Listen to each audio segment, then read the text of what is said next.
미 언론, 한국, 제2위 한강의 기적 이뤘다. KF21 공동개발 2개국 참여 속보. 한국 공군 빅딜 선언 프랑스인이 충격. 우리 정부와 사우디아라비아가 적극적으로 6세대 전투기 공동개발을 논의하고 있다. 최근 글로벌 방산 시장에서는 초음속 전투기 개발 경쟁이 치열하다. 전 세계적으로 주력으로 사용되는 F-15나 F-16, 미국, 유로파이터, 유럽, J-10, 중국, 전투기는 4세대 전투기로 분류되며 Su-57, 러시아, J-20, 중국 등 스텔스 성능을 지닌 최신형 전투기는 5세대로 분류된다. 한국이 개발 중인 KF-21 보라매는 4세대와 5세대의 중간 단계에 위치한 4.5세대 전투기에 해당하며 튀르키예, 터키, 인도, 스웨덴 등이 5세대 전투기 개발을 진행하고 있다. 정부는 사우디와 6세대 전투기를 공동 개발하면 KF-21 스텔스 전투기 개발에 이어 곧바로 6세대 유무인 복합체계, 멈티멈티 개발로 진입할 계획이다. 한국항공우주산업 KAI은 우선 2025년까지 다목적 무인기 플랫폼을 개발한 뒤 경공격기인 FA-50과 통합해 인공지능 AI 기반의 차세대 공중전투체계 핵심 기술을 개발하는 데 주력할 생각이다. KF-21과 함께 비행할 무인기는 대한항공이 맡을 것으로 보인다. 대한항공은 지난 2014년 무인기 가오리 X1을 개발했다. 길이 10.4m, 날개폭 14.8m, 중량 텐티에 달하는 대형 무인전투기 기체를 46%로 축소한 가오리 X1은 1시간 30분 동안 50km를 날며 무인전투기 개발 가능성을 열었다. 석종건 방위사업청장은 지난 6일부터 이틀간 말레이시아 쿠알라룸푸르 방산전시회 DSA에 참석해 FA-50 경공격기, K9 자주포, 천무 등 주요 무기체계의 동남아 지역 수출 협의를 마치고 귀국했다. 말레이시아 방산전시회 DSA는 국방안보 전문 전시회로 올해에는 세계 60개국에서 1200개 기업이 참여했다. 13일 방위사업청에 따르면 석 청장은 말레이시아 국방장관과 총사령관, 베트남, 필리핀, 태국의 주요 지휘자들을 만나 양국 간의 국방 방산 분야 협력을 강화하기 위한 방안을 논의하고 전시회에 참여한 우리 기업들을 격려했다. 먼저 말레이시아 국방장관 등과 작년 5월 계약된 FA-50 1차 수출의 성과를 평가하고 추가 2차 수출 방안을 논의했다. 특히 양국 간 지속적인 협력을 위해 FA-50 후속 군수 지원 인프라를 말레이시아 현지에 구축하는 방안 등을 협의했다.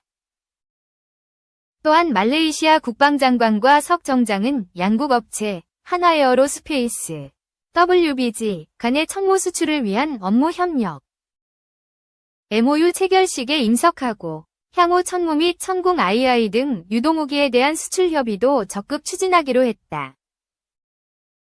필리핀 주요 관계자와는 필리핀의 3단계 군 현대화 계획에 맞춘 분야별 구체적 협력 방안을 논의했다. 특히 필리핀 측이 관심을 보인 KF-21, FA-50, 잠수함 등을 중심으로 협의했다. 또한 베트남이 도입 의사를 보이고 있는 K9 자주포에 대해서는 관련 정보를 적극 공유하고 추진 방안을 협의해 나가기로 했다. 방사청 관계자는 올해 방산 수출 최초 200억 달러 달성을 향한 여정이 순조로이 진행 중이다 고 밝혔다. 앞서 한화에어로스페이스는 지난 4월 25일 폴란드와 16.4억 달러, 약 2조 2천억 원 상당의 천무 2차 이행 계약을 체결한 바 있다. 2022년 폴란드와 K2 전차, K9 자주포, 천무 등에 대한 총괄 계약 및 124억 달러 규모의 1차 이행 계약을 체결하고 작년 12월 K9 자주포 2차 이행 계약 26.7억 달러, 약 3조 4천억 원을 체결한 후 5개월 만에 들려온 낭보다. 방사청은 폴란드 신정부 수립 후 처음으로 한국과 폴란드 간에 체결된 무기체계 계약이라며 여전히 양국 간의 협력 관계가 공고하다는 사실을 보여준다는 점에서 의미가 깊다고 평가했다. 페루에서는 우리 기업들이 페루군의 해군과 육군의 전력 증강 사업을 위한 주 협력 기업으로 선정됐다. 먼저 페루 해군과 관련해 4월 17일에는 HD 현대중공업이 페루와 호위함 등 함정 4척에 대한 총 4.6억 달러, 약 6,200억 원 규모의 공동건조 계약을 체결하고 향후 15년간 페루 정부 및 해군의 전략적 파트너 지위를 확보했다. 이어 5월 1일에는 STX와 현대로템이 페루 차륜형 장갑차 사업에 대한 우선 협상 대상자로 선정됐다. 5월 중순에는 페루 육군 전력 강화를 위한 전략적 협력 기업 지위도 확보 예정이다. 이에 따라 향후 페루 해군 및 육군의 전력 증강을 위한 추가 획득 사업들에도 우리 기업들의 참여가 기대되는 상황이다. 이번 페루 수출 계약건을 기반으로 중남미 인근 국가까지 수출이 확대된다면 아시아에서 중동, 유럽, 남미까지 전 세계로 수출 영역을 넓히게 될 전망이다. 방사청은 2024년 방산 수출 목표를 200억 달러로 수립했다. 최근에 방산 수출 성장세를 지속적으로 확대하기 위해 다양한 중장기 정책을 추진하고 있다. 방사청 관계자는 미래 시장 선도를 위한 첨단 기술 역량 확보, MRO, 운용 정비, 시장 진출 및 연동 무기 체계의 패키지형 수출 등 신, 수출 영역 개척, 관계기관 협업을 통한 방산 분야 금융 지원 확대 등 수출 지원 제도 강화와 같은 다각적 노력을 수행할 계획이라고 말했다. 2. 대한항공 공군대학 유무인 복합전투체계 연구 MOU 체결. 대한항공은 지난 5일 공군대학과 대전시 유성구 대한항공 항공기술연구원에서 국방정책 국방기술 분야 교류 협력을 위한 합의서 양해각서 MOU를 맺었다고 6일 밝혔다. 대한항공과 공군대학은 이번 MOU를 통해 공군의 유무인 복합전투체계를 중심으로 연구협력을 진행할 계획이다. 이 체계는 미래 국방에서 가장 핵심 기술로 꼽힌다. 향후 상호 공동 관심 분야에 대해 인적 자원을 교류도 추진한다. 대한항공은 2022년부터 국방과학연구소, 이하국과연과 저피탄 편대기 사업으로 유무인 복합전투체계의 핵심인 무인협동전투기 CCA 콜라보레이티브 컨벳 에어크래프트를 개발해왔다. 이 전투기는 오는 2025년 대중 공개 예정이다. CCA는 유인 전투기와 함께 작전을 수행하는 인공지능 AI 기반 무인 전투기다. 공군대학은 공군지휘관과 참모를 양성하는 교육기관이다. 대학에서는 소요 기획에 관한 실무와 이론을 겸비한 교수진을 보유하고 있다. 올해 9월에는 대한항공이 주관한 저피탄 무인항공기 핵심기술 교류회에서 특별 강연을 진행한 바 있다. 대한항공은 유무인 복합체계 무인기 가망 인증 무인기 운용 개념 등 전문 분야의 학술 정보와 최신 기술 공유를 위해 관련 연구를 진행하는 대학과 업무 협력을 지속적 확대를 추진한다. 앞서 대한항공은 국과연과 미래유 무인 복합 전투체계에 쓰이는 무인 편대기를 개발 중이다. 이번 MOU는 기술 개발 간 실제 군의 운용 개념을 좀 더 잘 반영하기 위한 기술 교류 차원으로 마련됐다.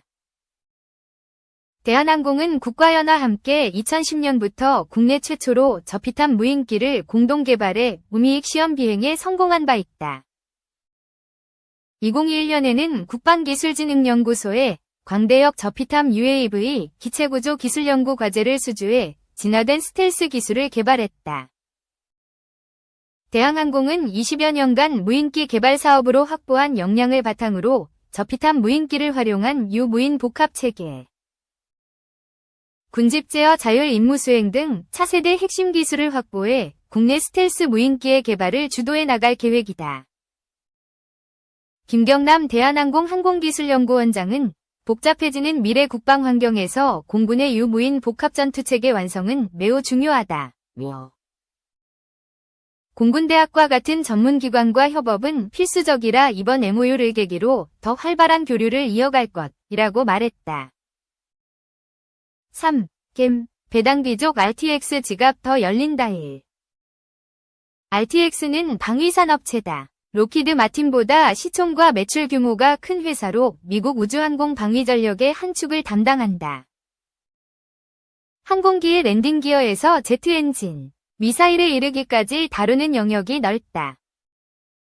우크라이나 전쟁과 중동 분쟁, 중국과 주변국의 긴장 고조로 지정학적 위험은 10년 전과 비교할 수 없을 만큼 높아져 있다. 그 위험은 수그러들기보다 미국 대외 전략의 고립주의적 색깔이 짙어져 가는 것과 맞물려 상당 기간 심화하는 방향으로 전개될 공산이 크다.